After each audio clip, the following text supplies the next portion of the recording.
up, everybody? It's your boy the Kryptonian saying here, bringing you a review for One Piece Chapter 630. Now, this is interesting. So, Hody Jones wasn't taking all those steroid pills as a way to beef his body up, like I was thinking, right? He's actually taking them because Zoro fucked him up so bad he needs to take these steroid pills in order to dull the pain, but at the cost is shortening his life. And this is the thing. I don't think I've told this story. I might have. In high school, I had a friend named Buddy, and excuse me, I had a friend named Buddy, very scrawny guy, and all of a sudden one summer, he just blew the fuck up in size. Like literally, like we got out of school in May, and when we come back the last week of August, this dude's like hulked out. And it's just like, oh shit, what the fuck were you doing? And like, so when I say skinny, I mean like he might have been like 110 pounds soaking wet. And when I graduated high school that summer, like I was 168 pounds, 170, somewhere around there. He was bigger than me. And so he packed on a lot of fucking muscle. And towards the end of junior year, when I was looking around, I noticed he was starting to fill out. And so people were just kind of like, what happened? Turns out, you know, he got into the car. He was having, from what I understand, he was having sex with one of the guys on football team's girlfriend. Ended up getting him the guy's truck, and he stole all of his steroids. Same guy actually ended up getting a scholarship to go to the local university we had. And anyway, he stole his steroids, and that's how he was kind of blowing up. And at that point, he found somebody that was giving him stuff. But the thing with steroids is, I mean, shit comes with a cost. And like the guy came back, pimples and all types of shit. And what's also interesting is, you know, when you look at what it does to you, like, you know, say like with a LeBron James, like I think LeBron juices. And when you look at the jaw structure and everything, like that shit fucks with your body. Which is why I think the guy is, you know, trying to grow out some facial hair and rock a beard now. So, I mean, just shit like that. So, I say that to say, here's what's interesting, right? Like, Hody Jones is getting the power he needs, but it's coming at a great cost. And it's just like, do you feel that firmly in your conviction to kill this king, to usher in your revolution on Fishman Island, to rid the, you know, not, I wouldn't say rid the world of humans, but to, you know, put fishmen on top and humans on bottom? You feel that strongly in your conviction that you're willing to subject your body to levels of pain like that? On one hand, that's commendable. On the other hand, that's fucking crazy.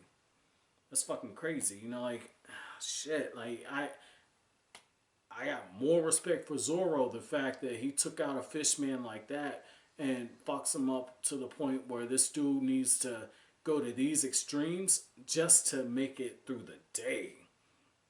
I think that this is setting the stage for Luffy to come in. It's like, oh yeah, my second in command did that to you. Let that sink in. My second in command. You're dealing with big boy now. And like, the only thing I'm thinking is maybe you're not gonna see Hody versus Jinbe, which would be really cool if you actually saw that. But I think what you're going to see is you're going to see Luffy versus, you know, Vanderdecken, because he's after the princess. I mean, it makes sense. I would personally like to see Vanderdecken get taken on by the four princes because they have to protect their sister. And well, you got all this going on. You have Oda, once again, setting the stage all around Fishman Island. You see what I like to call sleeper agents, right? Like you have all of, you have like the four main guys. You have the killer drunk, you have the squid, you have the octopus, you have the chameleon, you have all of them kind of taking their spots now and raising chaos. And it just lets you know, like, this is about to go big. This is going to be a huge battleground. And if Luffy does enter the fray, maybe that's how, I think it's Charlie, the lady who uses the, I think it was observation hockey to, you know, make her predictions and everything. maybe that is how ruin comes to Fishman Island. Luffy enters into the battlefield, and the battle gets so extreme that Fishman Island gets burned down. It won't be because of the princess summoning the Neptunes, which she said it in the last chapter, and I left that out. But she said, like, everybody says I have this power, but I've never really even spoken to Neptunes. You know, I don't know what you're talking about. And Jinbe says, like, hey, we need to make sure nobody finds that out, because they're afraid of you for that reason. So I'm wondering, is the stage being set? Is Luffy going to be the key, the one who guides her to using that power? And because the Neptunes and everything come and she has to save her father, what if the calamity happens and Fishman Island gets burned down? That's going to be interesting. And the fact that, you know, the princess are starting to kind of wonder, are the Straw Hats really that bad? And Fukaboshi even says it. He says, like, this is no time for speculation right now. And it's because the mermaids have kind of stuck up for the Straw Hats, said they're not really that bad. And because they're so naive in nature, they can pick up on good and bad spirits. You know, I like to liken them to animals, particularly dogs. Like, you know, for me, if my dog is growling at you and everything, I know that you ain't good people. And the reason I say that is like, well, my dog, he's a ham. He's a ham.